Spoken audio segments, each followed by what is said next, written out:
Pour créer une botte de Noël à partir d'un fichier texture, eh bien, il faut taper sur Internet par exemple texture sans couture ou seamless en anglais. Pour que les motifs se répètent à l'infini sur tous les bords, il faut activer l'option dans convertir le calque. Il faut calque de matériaux d'image.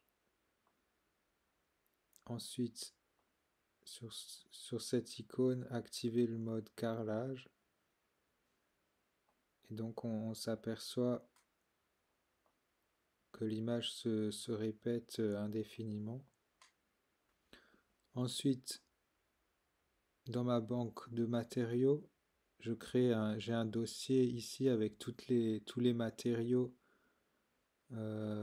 qui ont donc ce logo avec le calque converti en matériaux d'image.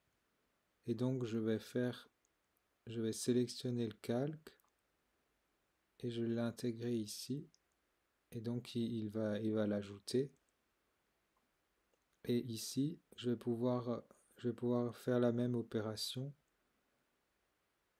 pour le mettre, pour l'intégrer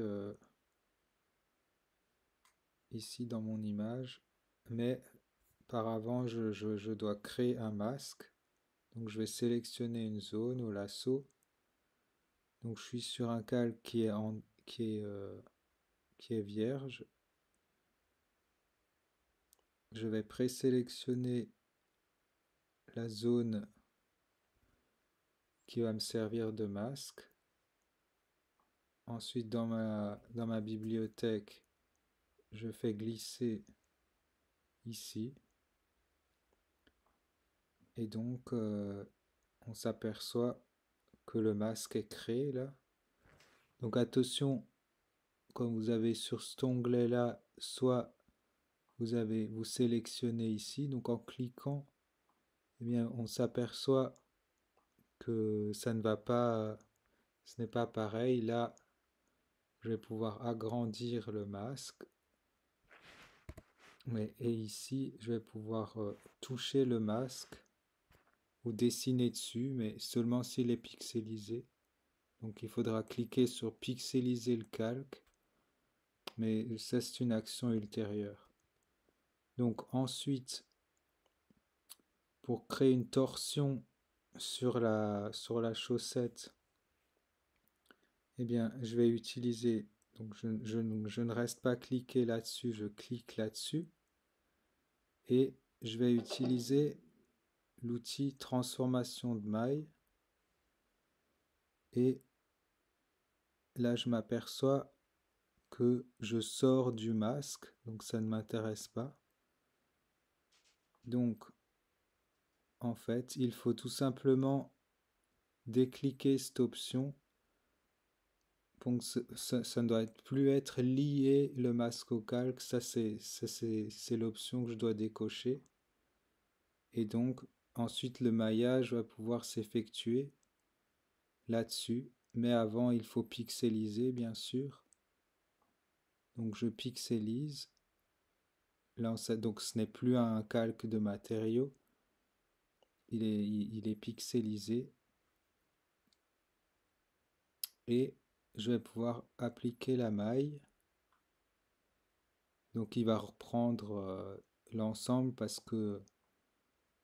qu'en fait c'est carrelé partout.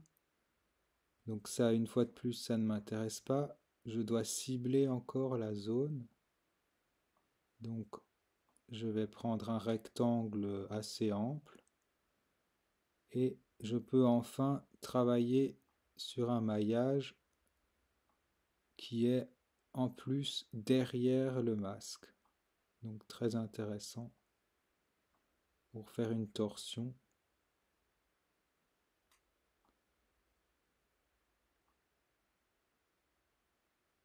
Donc c'est assez satisfaisant. Je clique sur OK. Je décoche la sélection. Ensuite, encore une étape maintenant pour avoir un réalisme de relief. eh bien je peux faire diminuer le rapport ici, le rapport des pixels avec un effet de loupe qui est ici liquéfié. Et donc là, j'utilise pousser à gauche ou pousser à droite. Et ici, eh bien, je vais pouvoir repousser le maillage et donc créer un effet désiré pour qu'on puisse croire que la chaussette est réelle.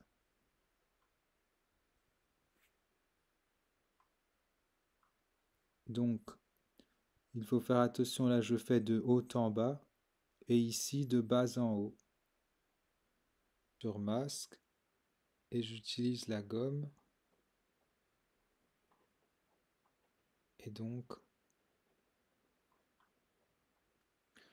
ensuite pour faciliter les opérations de l'ordinateur, je peux appliquer le masque.